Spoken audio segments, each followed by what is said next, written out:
gutera penalty barambwa ati vayo reka batere.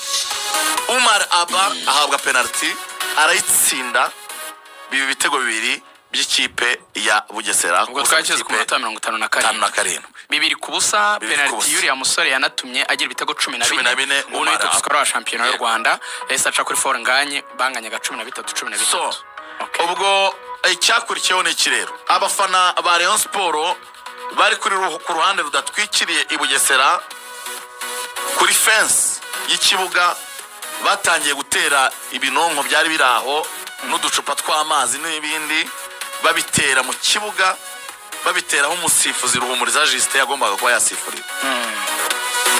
Umusifuzi yagize ubwoba bwo kujya muri ibyo bintu yabonaga batera mu kibuga ahitamo kuvamo, ariko abafana bandi bari muri stade bose ba Rayon Sport bavuga bati nimuvemo nimutahe. Na perezida wa Rayon yagiye kubaho nyuma inzego z'umutekano ziragereza kwa Karuma aya Bonga Lebitsa Muhire Keve bajya gusaba imbabazi abafana bavuga ati mureke gutera amabuye mureke umukino ukomeze. Abafana barabananira baravuga ati oya.